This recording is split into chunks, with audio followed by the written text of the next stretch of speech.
So welcome to our second official pig of the season. Do you want me to start? You do it! Yay! Use up almost everything I'm going to say. Okay, so I already said my name, Lois Brown. And about 3 years ago, Lori Clarke and I began putting together performative improvisatory events. And that while they appeared on the surface to be opportunities to show work in progress, they were for us opportunities to open up discourse around performative or improvisation investigations. And we call that PIG. And Lori came up with the name, and I adored it. So that's how PIG happened. We're extremely excited this year because the amazing Ance, I didn't know, I tried to think of some words to describe you, but it would just take up too many pages.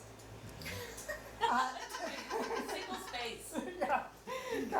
Ance supported our inquiry this year with an opportunity to curate and program a number of PIG events. Our initial event included artists from Vancouver, Ottawa, and Halifax through the use of digital platforms back then. And this year, of course, the discourse and performance confined by the pandemic has expanded our understanding of liveliness and embodiment through altered space and time zones. We're just a small number here today, and of course we're recording it so that we can open up this work to others digitally. But on behalf of the few of us that are here, I want to thank Lori and Winnie today for providing us with an opportunity to be here with our bodies together in this COVIDly constrained and digitally amplified space to discuss an important topic, the broken wheel. My task is to introduce our researcher artists, and I'll begin with Lori. Dr. Lori Clarke. When we began PIG, Lori was working on what became a beautiful, piercing, and lyrical dissertation on the atmosphere of threat, that climate change creates, and that it affects our nervous systems and our experiences, including grief.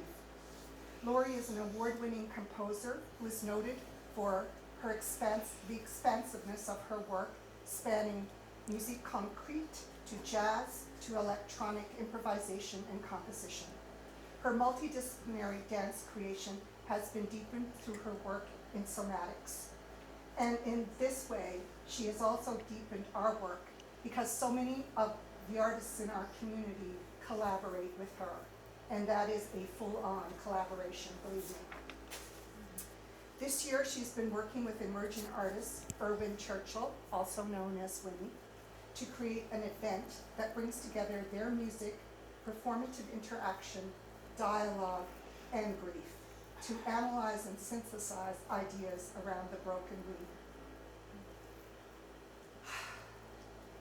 Winnie and Lori were brought together through the life of Cyrus Clarke, also a musician and composer. Cyrus brought them a kind of rupture in space and time with his sudden passing, and they embraced and expanded their discourse around brokenness, around we, around I and us. And inside of that, they enlarged their sense of space and time. Winnie is a young, emerging, multidisciplinary artist whose work spans film production, music production, and project marketing. This year alone, working with presenters like NAC, CBC, and he also released a second album, a companion to his initial album, I. The second album is called Us. So now I'm going to let Lori and Winnie take over here and shape this event for us and take us into a conversation around the broken wheel. Thank you, guys.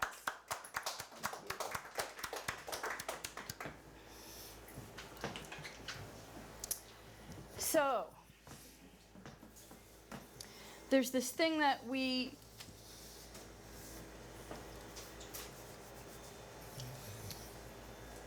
integrate into events and gatherings, being together. And it's sometimes done as kind of an add-on or just a kind of a statement. And we do it for all the NDW events now too. And it's a land acknowledgement. And you know the Baroness von Sketch show? So they have this little piece on land acknowledgement, and there's a woman in the theater, and she's said, so what are we going to do? Are we going to, give some money, or we're on their land? What are we do? So should I go? And it's just this poignant piece, and it's hilarious, and I think it's brilliant. And when I did my dissertation defense, I wanted to do a land acknowledgement at the beginning of it, and we were wearing the black robe, the academic robes, and it was a very official, institutional moment. And I thought that land acknowledgement is more than just a few words and a statement, and I want it to be somaticized somehow. And I invite everyone to look around, and what I mean by looking around, not just at seeing who's here together, but also to turn your head and your neck and let your eyes wander. And if you're watching this in video, then wherever you are, just take a moment to just let your eyes and head and neck go, and let your eyes land somewhere in the environment you're in. And once your eyes have kind of landed, take a moment to notice if there's a response inside.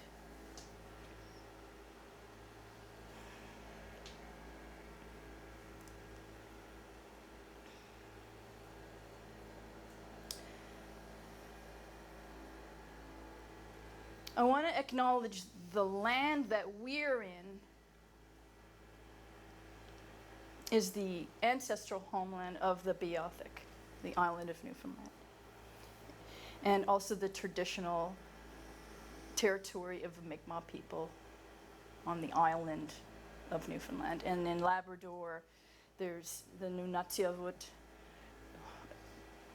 ancestral home of Inuit, and Nunatuvut, which is ancestral home of Inuit and Nitassinan of the Innu people.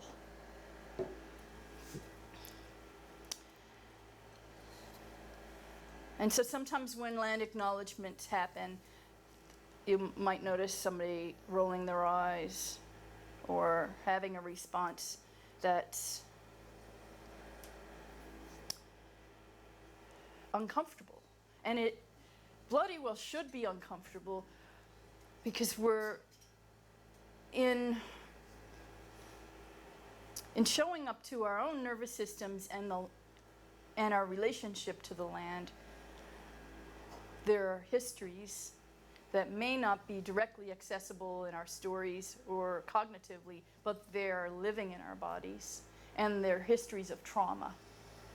And they're histories of trauma for Indigenous bodies. They're histories of trauma for Black and brown bodies, and trauma for white bodies. And I'm thinking in particular of an ancestor of mine who I know a little about, who was one of the early settlers in Conception Bay North. And he jumped ship in Labrador,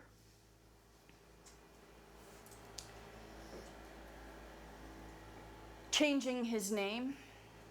He hid somewhere in the community until the ship was long gone, and then kind of came out and went,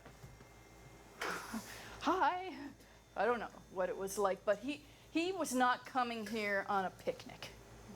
This person, to have made the choice to jump ship in Labrador in the 18th century,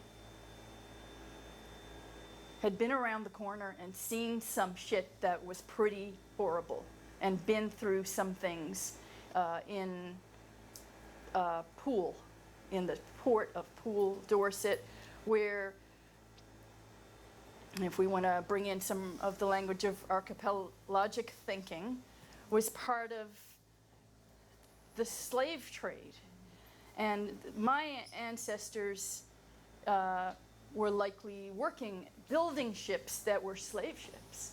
And my ancestors were probably cooking, or maybe doing some kind of labor on those ships, or maybe even somebody might have been a captain of one of those ships. And this, when we acknowledge the land that we are on, if we bring in our own nervous system, then we bring in those histories.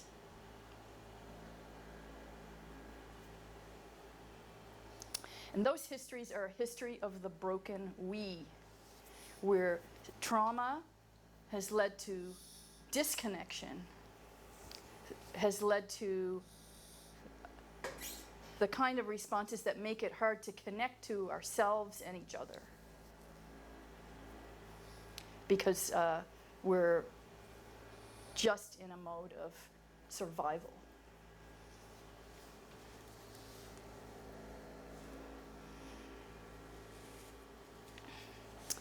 When I look back, the concept of the broken we began emerging in conversations with my late mentor, Ayn Rand. Filthy. I noticed that this velvet skirt is like the best. It's not velvet, it's like velour. It's the best for cleaning glasses.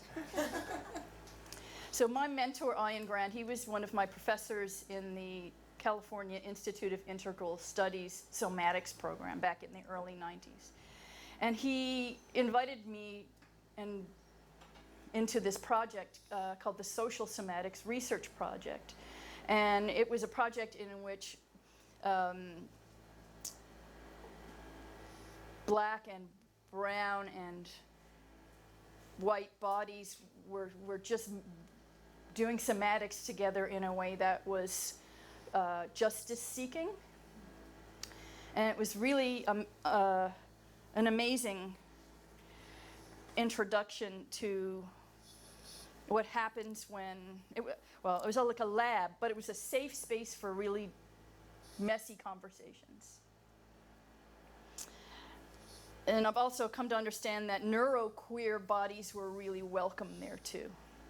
So people with different learning ways and folks on the spectrum with really different needs in terms of sensory environments, and some people who were not, maybe didn't feel as included in some other spaces.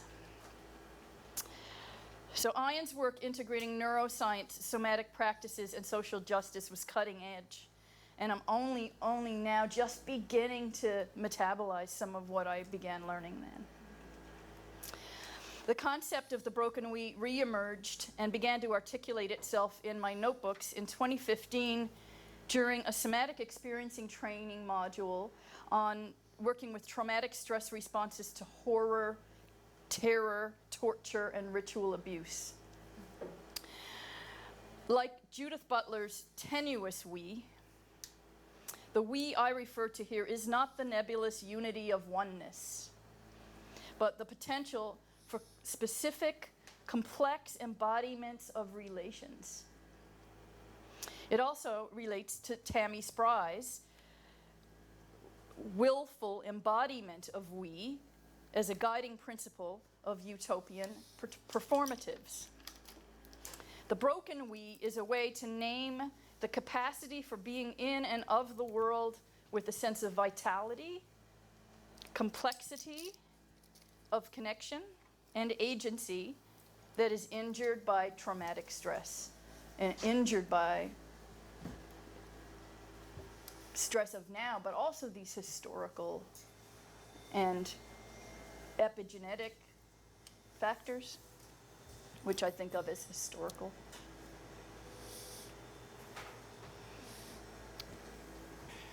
The broken we is embodied in various individual, relational, and culturally situated and institutionalized configurations of traumatic stress response, from emergency responders without adequate support to bumbling systems reacting to the opioid crisis, to toxic mental health work environments, institutionalized oppression in universities and professional organizations, government policies giving lip service to reconciliation while kowtowing to big oil. The broken we is at the heart of these crises, facing human and more than human kin.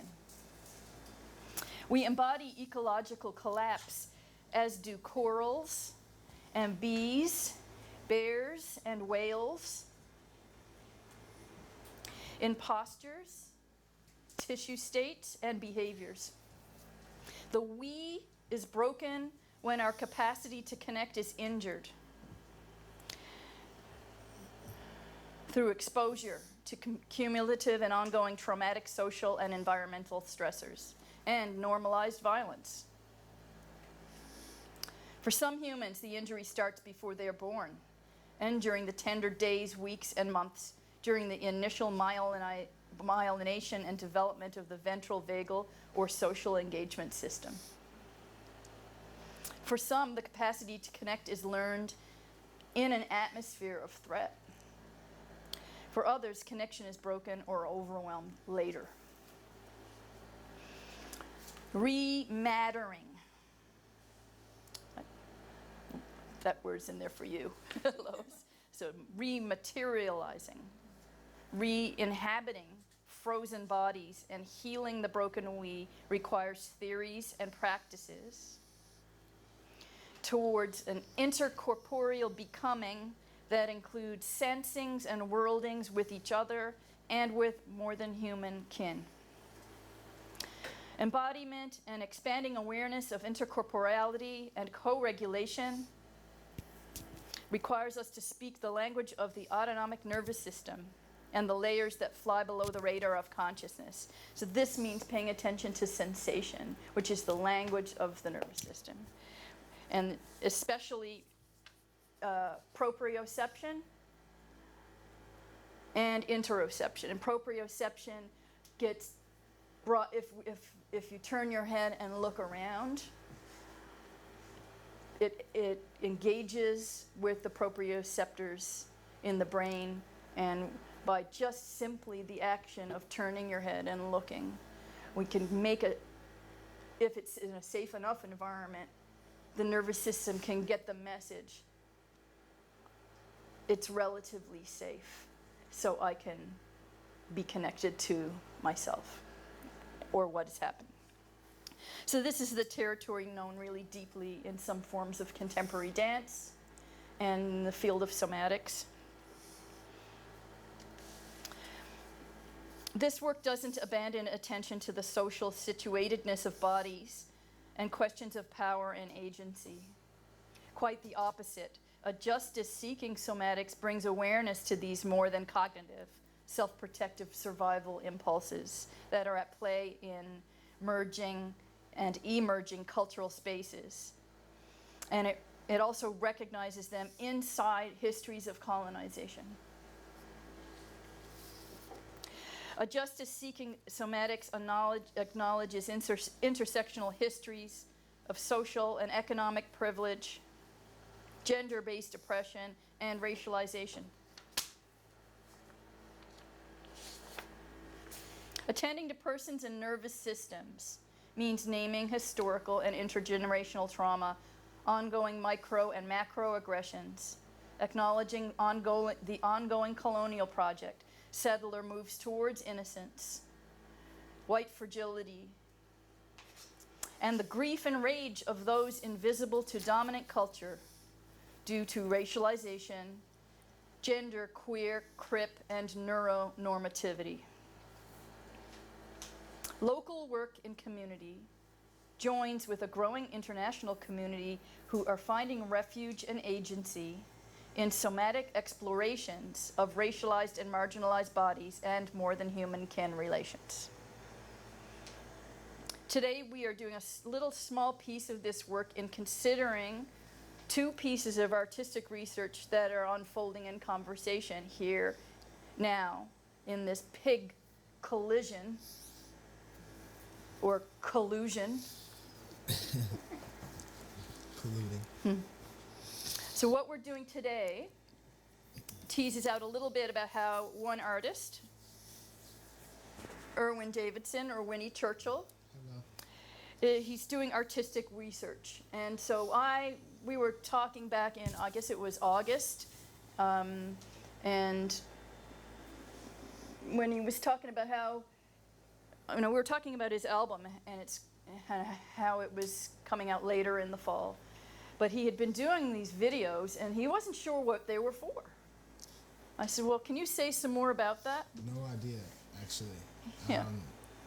A lot of this, a lot of why the hell I sit next to Lori Clarke, like, is how I see it, right? Because she's Lori Clarke, you guys know. We don't have to really explain that. And I didn't know I was a researcher. I didn't know that was happening until she told me. She said, hey, this is more than what you're doing. I looked at, it really all started from writing an album called I. We were just writing an album, right? Like, it was just from my perspective. That's why it was called I seen a little eye on a cup. I said, brilliant. That's it. We're going with that. It's simple. People could understand it. Think about anything that's simple, right? So, it was how I felt. It was how I saw it. Knowing that Us was on the horizon as my sophomore album, but more because it just made sense. So he was making videos, interviews, and asking people what us means, right? And it wasn't going to go into a video that was related to the music or whatever, but it was this engagement with this inquiry and a very high quality video production of these interviews as well. And I said, well, what's going on there? I think we should look at those together because there's something more. And I know that, in the music scene, and especially in the hip hop scene, there's not a lot of awareness of arts-based research or the work or the creative process as a research process. But some people are wired for this. Their sense of inquiry is on fire.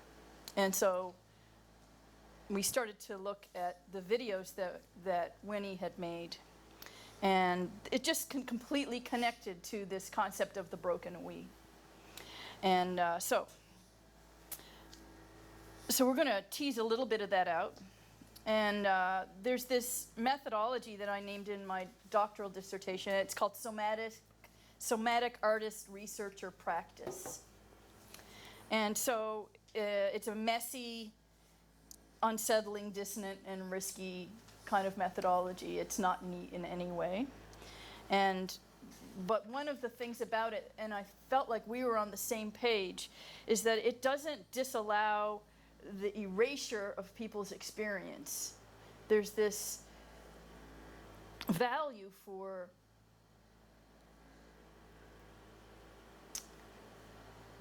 unfolding being and connection. So I could see that Erwin's work was also moving towards healing the broken we, but in a very different way. And I think what we're going to do is we're going to skip that whole piece and go into the video because I think that that's more important. I had a piece of my autoethnography piece that I was going to share, but I think what we're going to do is look at some video and have a conversation. I do want to say that these interviews that I was doing, they were ranged very wide. We asked the simple question was, what did us mean to most people? What is the word, the concept, the not the album, the concept. Yeah. And people went in their own ways. So we're going to play pieces of this interview and show how it relates to what some of the research is. Can you say a little bit about Emily and what Sure. her name and? She actually comes in these first couple of clips here that you're gonna notice. She actually introduces herself in two different ways. Yeah. Her name is Emily Brown, and you're gonna learn that very shortly. But you're gonna learn a little bit about her. But she's a great friend of mine. But she was very inside the box, right? She was very. So I invited her out to speak about this concept because I knew her a little bit differently than the world did. So So this is Emily Brown. keep going, but just give me a second. Give me a second. Like even this lipstick, this is not. It's hot if you want words to come back. I will get discussion. I love it though. Well, talk to me about why is your IG handle irrelevant M? What's that about? I don't know. I've never felt relevant at all. I've never really wanted to be out there. I actually have 2 Instagrams, if Instagram even means anything to people, which I understand it does. You vote with every like that you make, but one is more of I have nice photos of nature that I want to post, but I keep them all together because I feel like when I post with the other things that I want to post, like journal entries or how I'm feeling lately or other things, it's, I don't know, not relevant, irrelevant. That was one introduction of Emily and her sense of identity, and how there are two different aspects of herself, or a way of performing identity. One of them. My name is Emily Brown. Okay, we'll just wait for the next part. And so. Yeah, so when we were watching these clips back, and me and Lori was telling me about her study, this us concept that I was researching, I didn't know I was researching at the time until Lori told me, but this us concept that I was researching was very similar to what this we concept that she was researching. And Emily, you'll see along this whole thing that she battles in us and herself. And she clearly has she just introduced 2 types of her, or 2 people that she has separated, and she's about to introduce another. So anyways, there's different levels to us. It could be in your own body. Go ahead, Lori. Yep. Yeah, no, sorry. It was just it could. Oh, it's great. It could be in your own body. It could be in a group of friends. It could be in your family. You know, if there's a disconnect, you'll feel it for sure. My name is Emily Brown. And why are you here today? Because I wanted to break out of my own normality, and you invited me, and you seem like a very kind and inspiring individual, and I've always been admiring of your work, and I wanted to kind of get to know you better, and also just to try something different. Be a part of something, I guess, in a way. Are you a part of something on your own? I wouldn't say that. I feel distant a lot if we're getting into like personal things, Yes, but absolutely. yeah, I'm very much an individual person. I don't relate much to other people on like a whole like spectrum of things, but I can find like individual things that can connect me. That's why you see me at Labby. That's why you see me at Adelaide. That's why you see me at Valley Village. That's why you see me, I don't know, at Walmart occasionally, like here and there. Do you because you're so individual? This ties in great, by the way. Mm-hmm. Because you're so individual, and I'm sure that wasn't a choice. No. It just happened to be that way. Do you feel like you want us around you? Very much so. Like I've always been trying to find my niche and find myself in other people. And I don't think you can be yourself truly without some reflection of an entire entity or like a group of people. I think one of the things that I said to you, like, two halves make a whole, but two whole makes a perfect pair, and in unison you are us, you are together, you are very much the thing. But it's really hard to be whole on your own. Like, you need that constant support. You need somebody there to tell you that you're doing great. You need the support. You need the, what's the word? The constant enthusiasm, the fire under your butt. Like Something you- to like strive you for. said earlier, the hype man. Yeah, the hype man. Yeah. I know, Lori, I want you to speak on. I know there's a certain section I specifically want Lori to speak on something over here about risk as she when she mentions that. But sorry, let me speak up. In this last clip, we found that Emily clearly states that she's an individual person and that she wants us around her. But she can't, she doesn't seem to find people, or at least she has allowed herself to maybe fully believe that she can't relate to anybody. Or maybe that they don't relate to her. It's like this negotiation of relations and community. Yes. And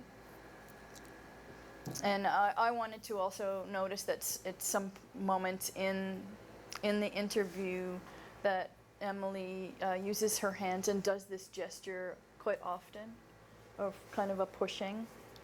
And it's just an embodiment of a very particular embodiment and gesture that shows up Yes. with Emily as she's talking about negotiating, wanting to be part of and not, and her sense of belonging or not.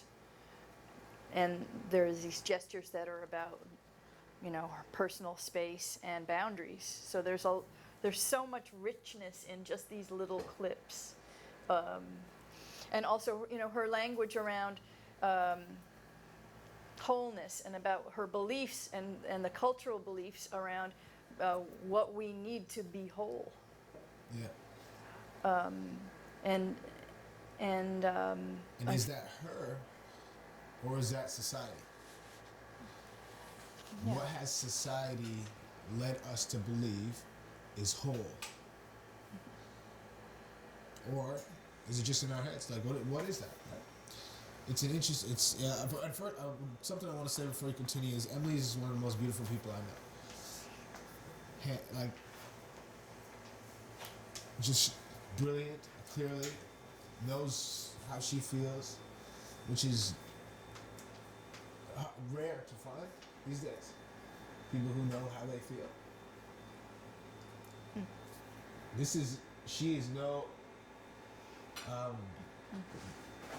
She's a very rare person, but how she feels is not rare in my generation.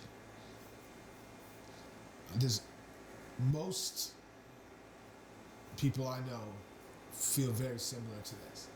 Now, we are at the end of a year that we were forced to stay inside, physically and mentally, and a lot of things, right? So, we'll continue. I'm going to go on to the next clip. And does anybody else have anything they noticed there, though, that they want to kind of bring in? Because we can have more of a conversation after we've gotten through the video clips. Okay. The full question is, why don't you have that hype man or hype woman in your life? Because to me, you should have 30. I always felt like I wanted to be my own person first and foremost, and then you surround yourself with people that, have that same sort of general outlook on things. Like, you want to come together in unison. Us is, US, unison. come together in like a perfect synchronicity, and you have the same thoughts about things. And like, not a lot of people have the same opinions that I have, but I'm not a very outspoken person, so I don't necessarily voice them. I find it easier to just distance myself away from that negativity and find my own light, and that's why I'm here, following the light, feeling out the positive energy. First, she says that you need this person. You want someone that's in sync with you. Hype man. Even Right? And then she turns and says, but I would rather distance myself from that negativity.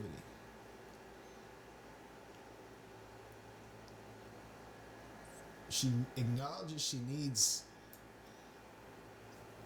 this person, or this us concept, or this we, or she wants more Connection. than her connection, more than herself. And then she says she'd rather distance herself from that negativity. She finishes with saying, but this is why I'm here.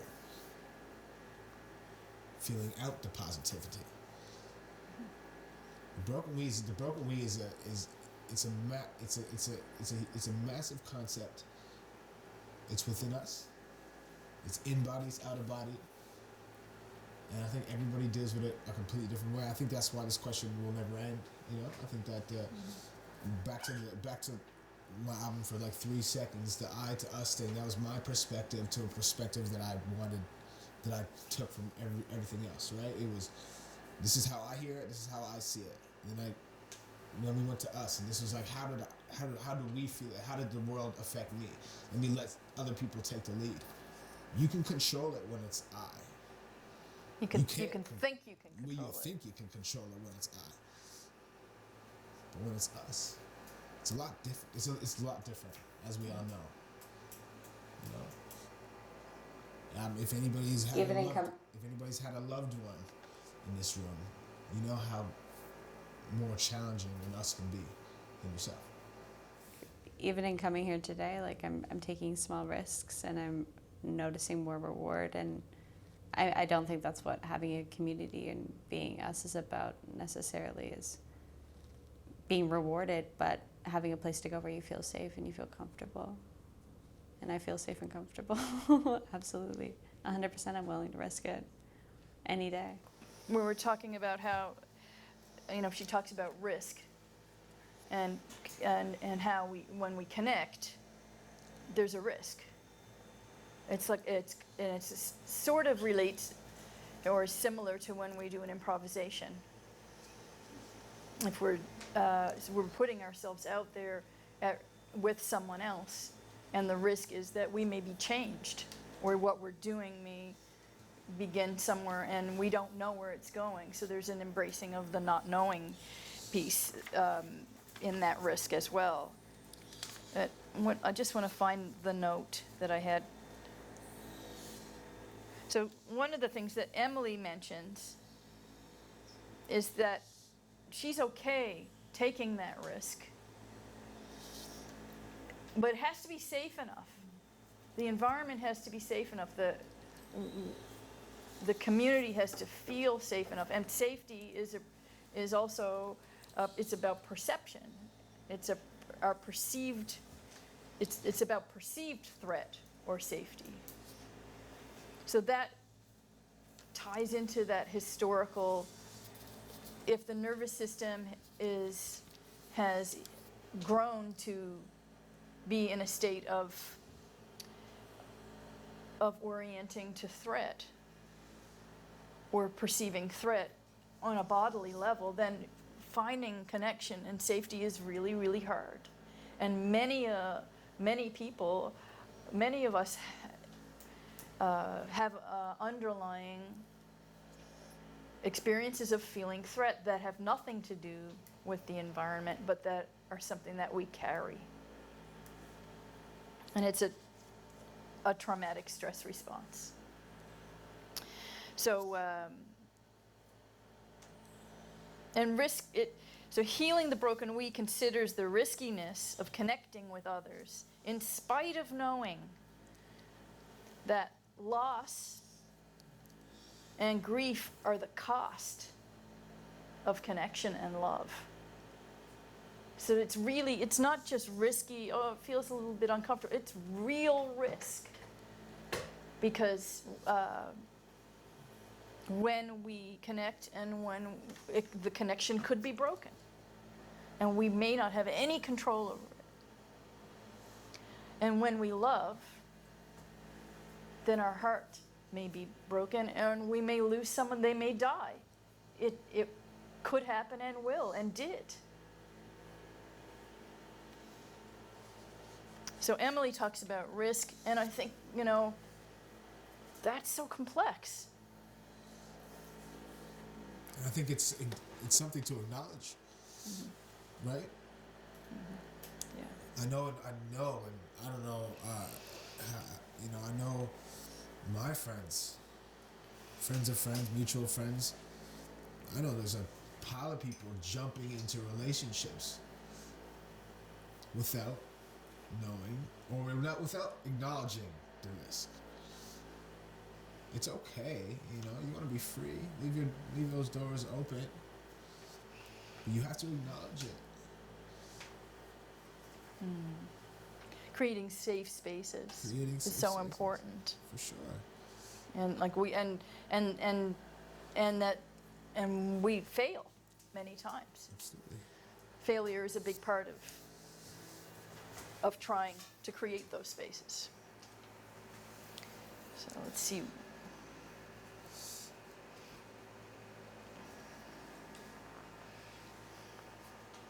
You can let the last two Yeah. run out. Yeah. Yeah.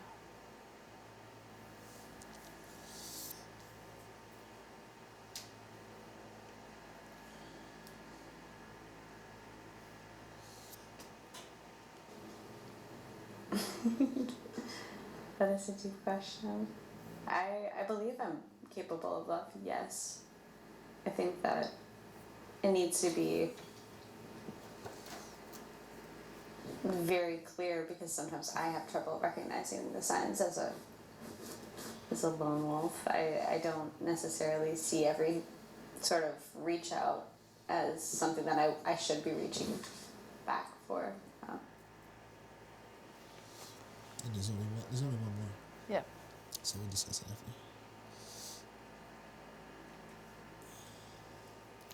I get very curious about anything that relates to gestures of reaching and pushing. And through. What's the last thing she said? She's reaching back for what? Press pause on it so you don't miss the next one. She has difficulty recognizing that because she identifies as a lone wolf, she has difficulty spotting when people are reaching out to her so that she's able to reach back to them. Oh, okay. Yes. Yeah. Perfect. I just put a direction in that. Like that was. She was reaching, her gesture was reaching. So this is just a goodbye here from Emily. So she wished she could be here today. Okay. Cheers. That's it. So, compose the.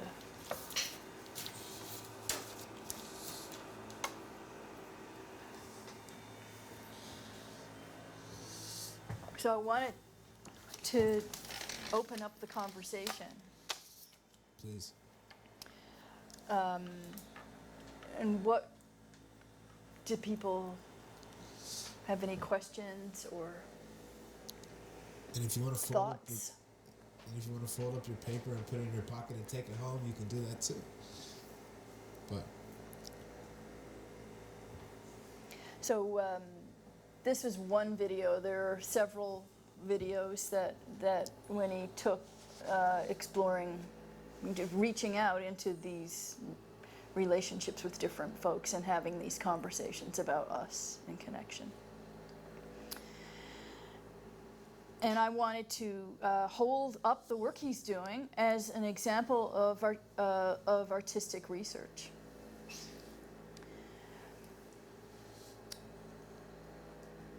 And like you were saying, you didn't notice, you didn't know, you would have no reason to know that that's what you were doing. But like the creative process has many forms, and following that curiosity is, and following how that comes from you, you know, that's your question. I didn't know what it meant when albums, artists, musicians used to say that their albums shaped their lives. I didn't understand that until me and Cyrus did I. And we were focused on I, right? Just our perspective. And then now at us, after, that was a long road because it was supposed to come out in 2019. And it didn't, of course, right? And we had to find our way back into that music world, and we figured out how to get it out after a long road, right? But it shaped the way I think now. Like, I really was thinking about myself during I, right? Like, that's all I was thinking about. It's all I knew.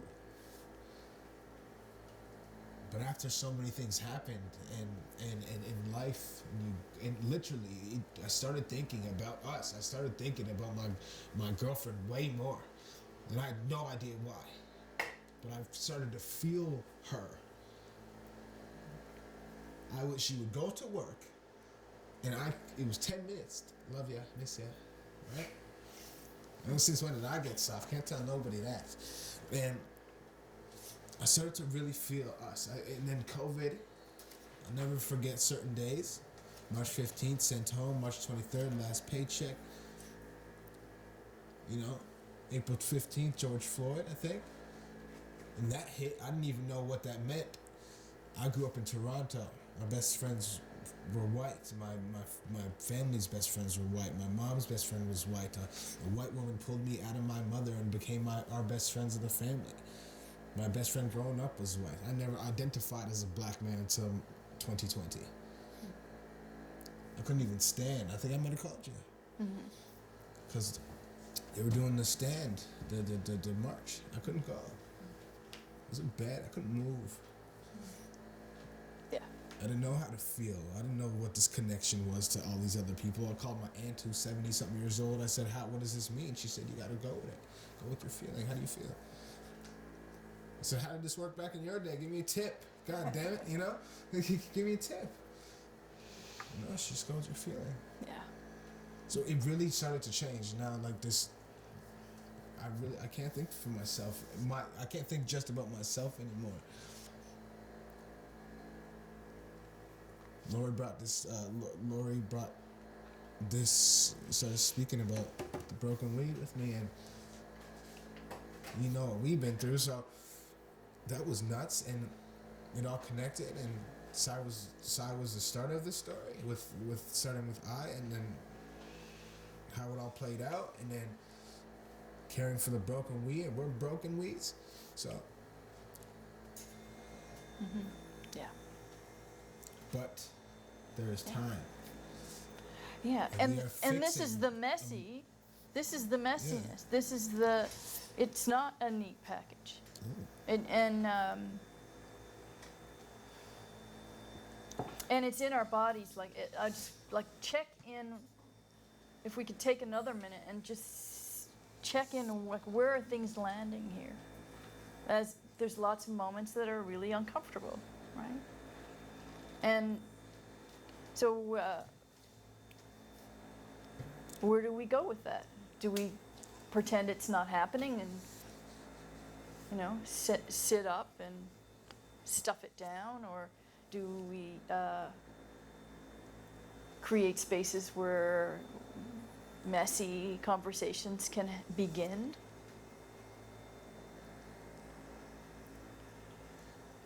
Do you feel? I just want to ask the rumor question. When we started this, Lori asked, told us to look around, acknowledge how we might have felt once our eyes landed on something. Does anybody in this room feel any differently now, after listening and watching what you just did, about yourself, about maybe you and another person? Feel free whenever you're. I would never be able to do that fast. Like I started very high, so I'm still really high.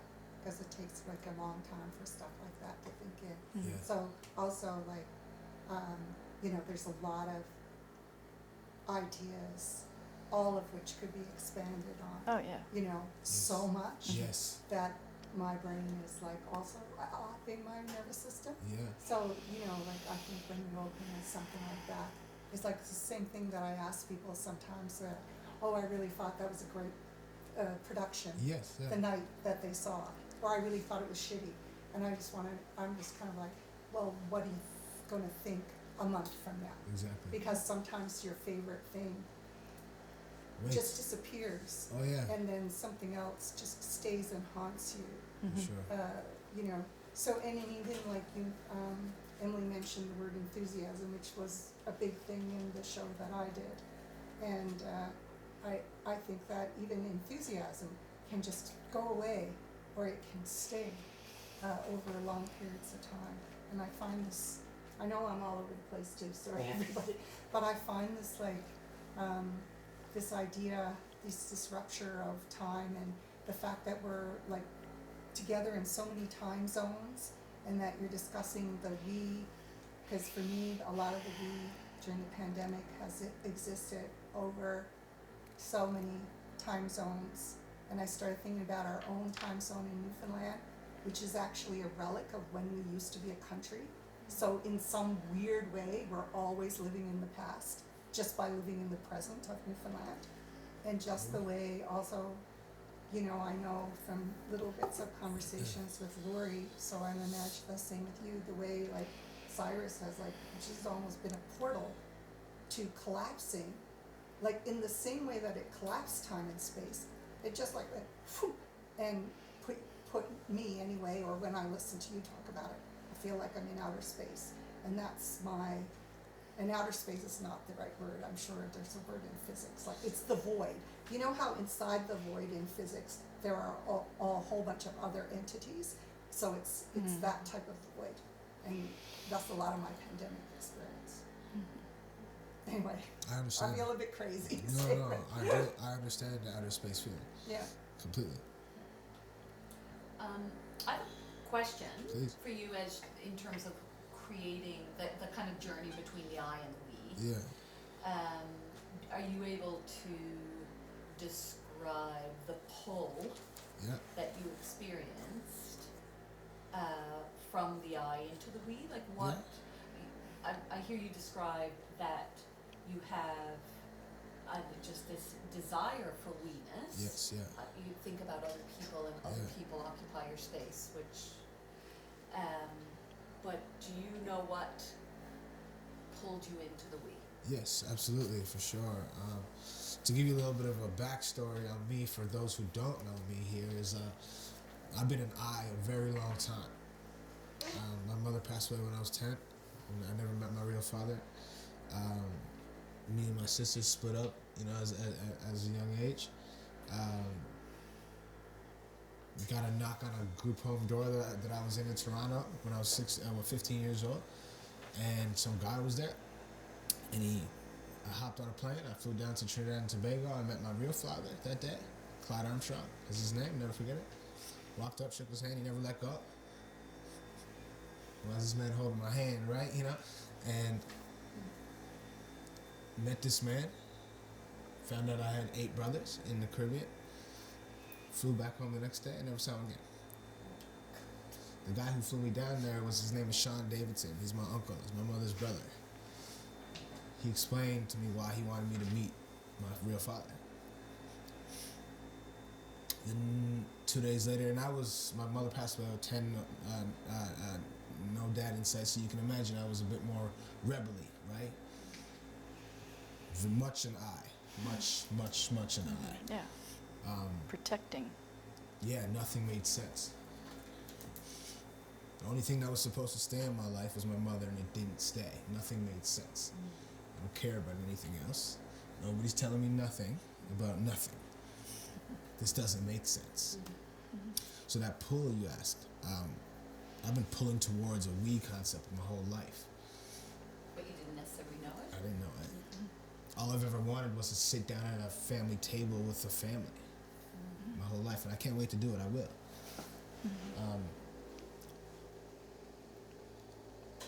Yeah. It was a pull that I don't even think I had control of in a way, because again, I had no idea I meant I until we released us. I didn't know us meant that until we released it. You and the other, I just want to Please. name how you showed up for me Yeah. in the hospital. So, in a way that no one really else could, but we were there. For sure. And I mean, there's this thing that some people, I mean, we have some language and it's called trauma bonding, and I don't like that term at all. I find it just really dismissive of sacred moments, and so, and then we have this collaborator that is Cyrus, who is also part of that, right? And he's not here, but he's strangely is. And so there's this us and we connection that we have. Like, I get to be able to watch you grow.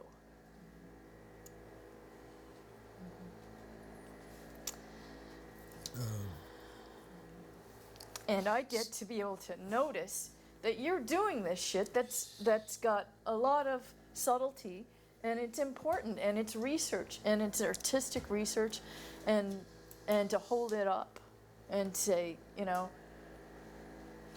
this isn't just an album. This is an artist with this rich creative process, and the part of that is very much in alignment with the value that the somatic research has, which is deepening connection. So she lost her son, right? And I lost my mother. And your best friend. And my best friend. So, I don't know what it is, right? But it is broken. And it is we. And we care for it. Yeah. I think the meaning that we tap into really sits at the site of human connection. It really sits. You can almost visualize like a piece of rope or a bridge in between the we-ness. That's where meaning breathes. Like the meaning that we ascribe to our lives really is created at the site of our relational experiences. Yeah. And to me, Cyrus feels an active, contributing part. Yeah. Yeah.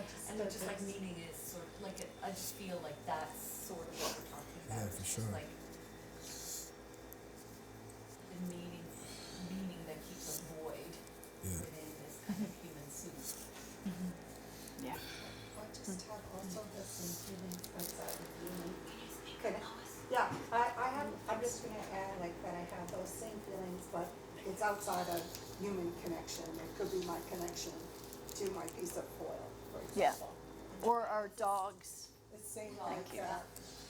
Yeah, well, including the dogs, but like going And so the far ravens. as to say to the plastic, the piece of paper and everything, Yeah. because I don't know why, it's just.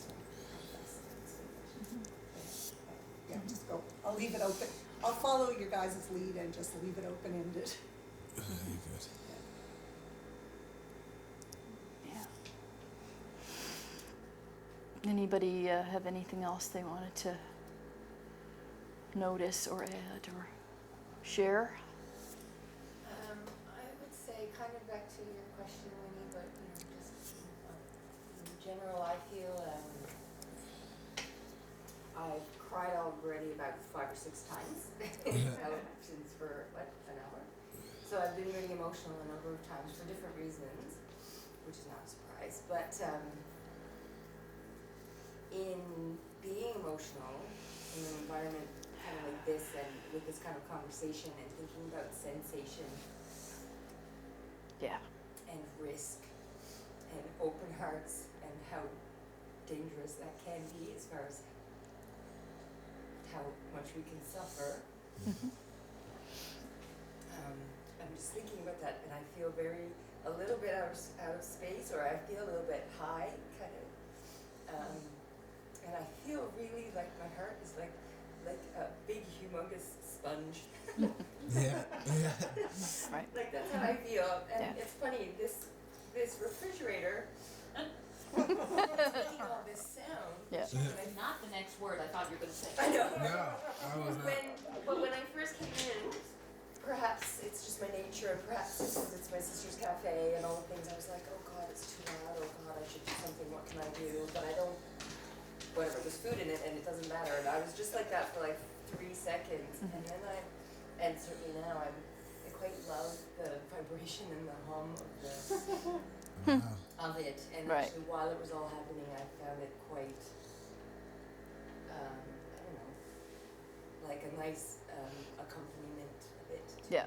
the room. It's super interesting, actually. I was you gonna know? say that's actually It's really interesting because it, in terms of perception of like where the nervous system is at, if something is something that is, oh, that's going to ruin everything, or that's okay, we're going to be able to be open enough and not super activated in that sympathetic way, and then for that to become something that's just a part of the experience that's not irritating or threatening. So, I mean, it has to be safe enough for that shift to happen. It has to be. If it's not safe enough, then that's just going to be like,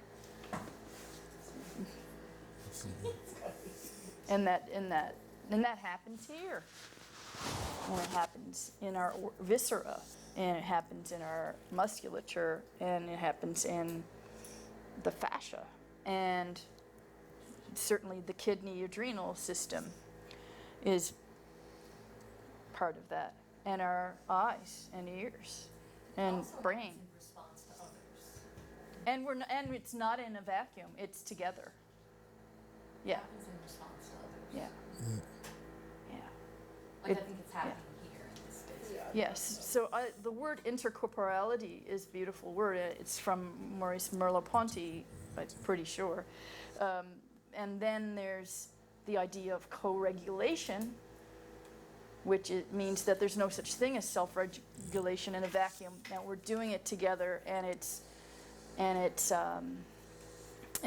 you know, the heart has a magnetic field, and if we're sitting this far apart, then we're touching each other. It's not a metaphor. Yeah, I love that. Lori, I have a question for you, if you don't mind.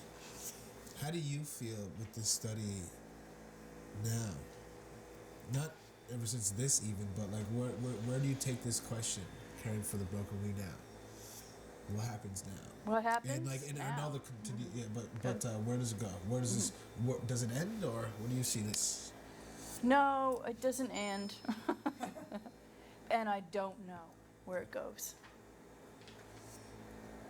And that's part of what, I'm okay with that. But I mean, I want to take it into, I'll continue to take it into creative collaborations. And in my work as a somatic psychotherapist, that's what we're doing. That's what the work is about. And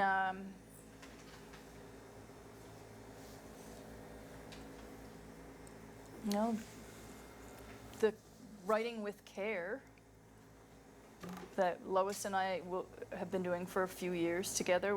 That it continues in that direction. But I really would love more people to be informed about polyvagal theory, for example. I want everyone to know about polyvagal theory, and because I think it's a game changer, it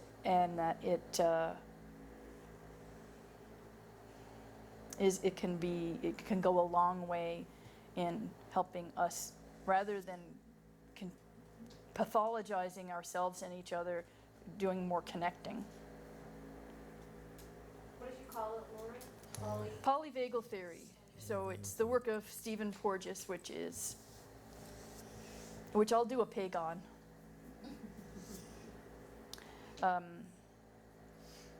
And it's a neuroscience theory that's very helpful for framing our experience of connection and what's happening physiologically and relationally when we aren't connected, when we can't connect, when we can connect,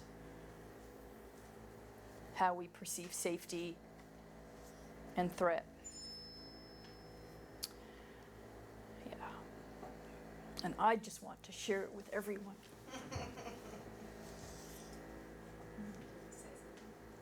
Karen? I could say like a million things because I feel like everything you're talking about is things that I'm personally interested in researching in my own work. Like I've been working on this solo for 2 years that's called I Want to Be Alone, but We're in This Together. And I never really wanted to make a solo because I never wanted to make a piece that was about me. So it's somehow me trying to make a solo performance that's about relationships. And navigating the experience of performing for an audience and the relationships, all of the relationships that are happening within that. And yeah, there was just a lot of things that Emily said that really resonated with me, and that I talk about or think about, like this notion of like multiplicity of identity. Yep. And I just keep thinking about how, to me, like the I and we or I and us aren't like mutually exclusive concepts, because like, and I think my experience of the world, and especially after this year, like I feel very fragmented. So I always think it's interesting that we have this illusion that we are, like that there is this like solid line. One around us, thing. Yeah, but there yeah, isn't. exactly. And when I was younger and in dance school, one of the most memorable things a teacher said to me was about performance, and they said, imagine the space passing through you as you pass through the space.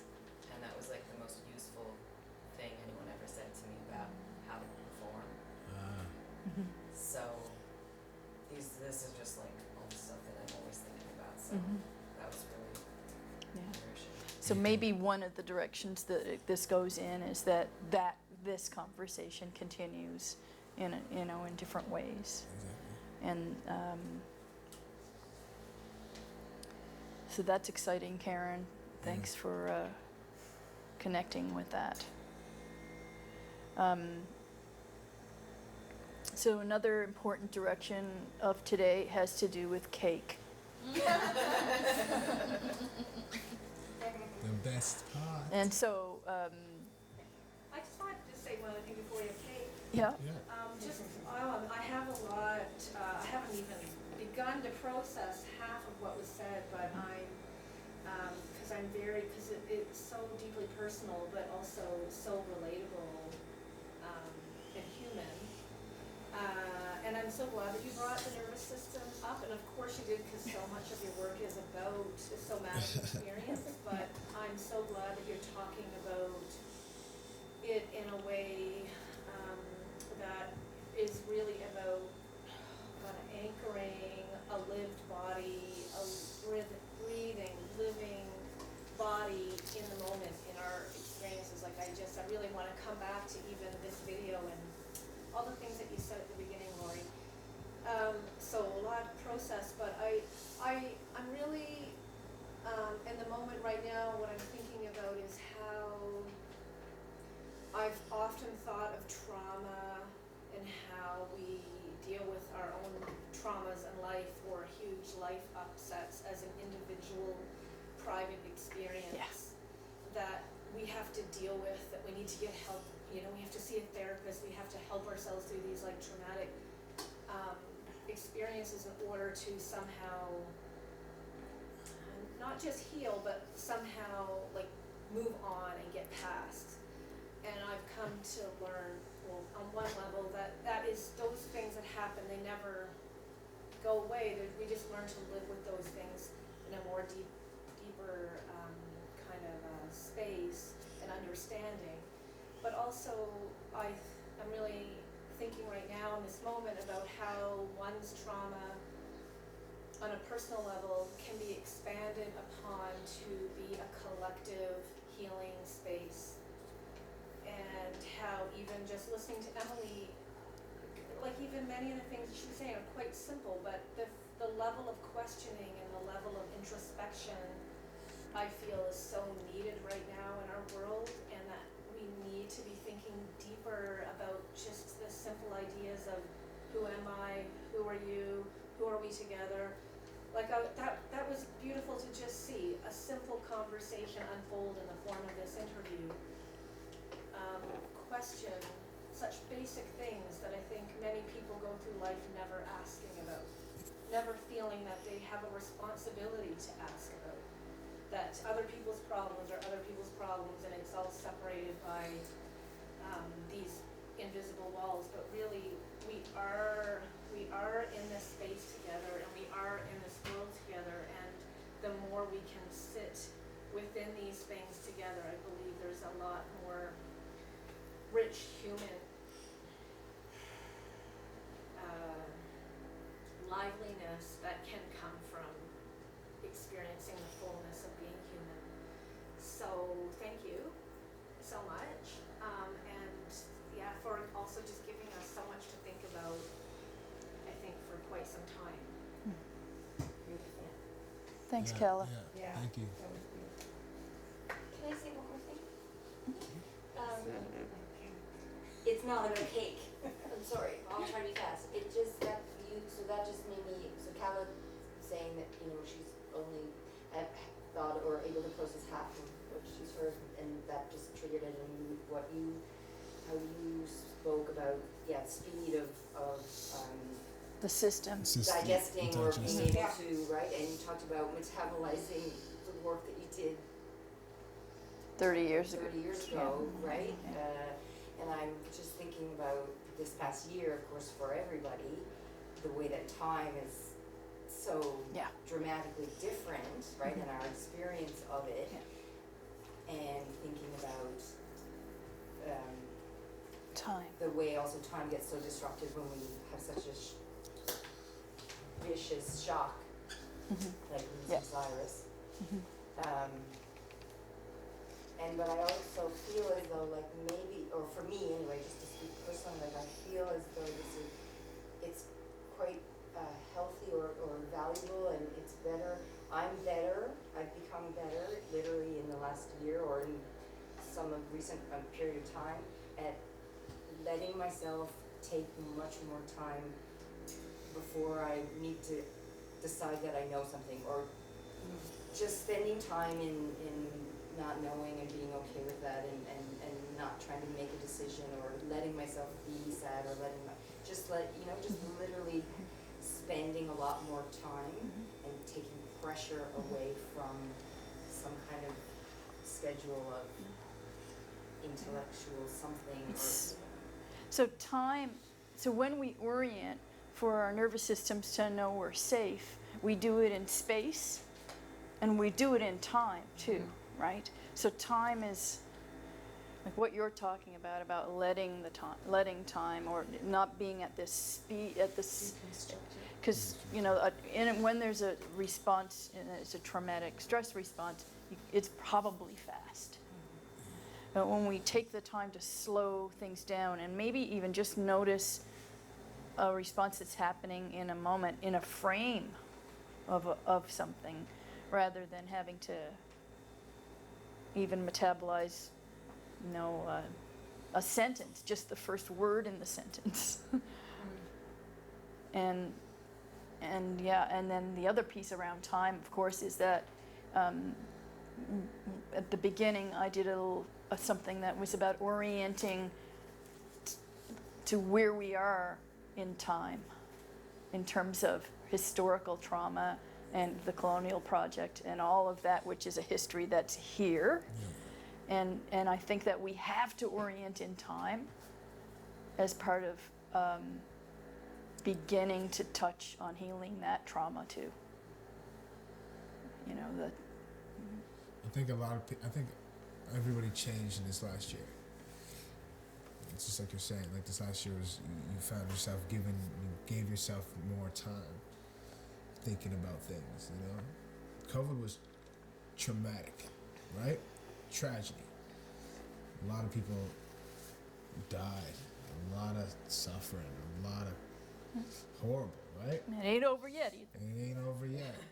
But if you gave yourself the extra 5 minutes you got this year,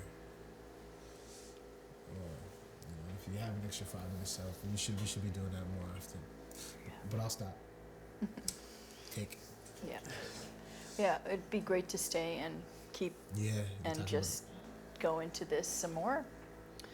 But I think we're going to end here. And anyone who's watching in video land, we're going to figure out a way to receive questions and thoughts, and really welcome hearing from folks that are in different parts of the country. Yes. And so please, if you were moved or if you had a thought or idea and want to engage with it, I'm not sure right now how we're doing that, but we will do that. Email, Okay. text, Yeah. Okay. all that stuff. So thank you. Okay.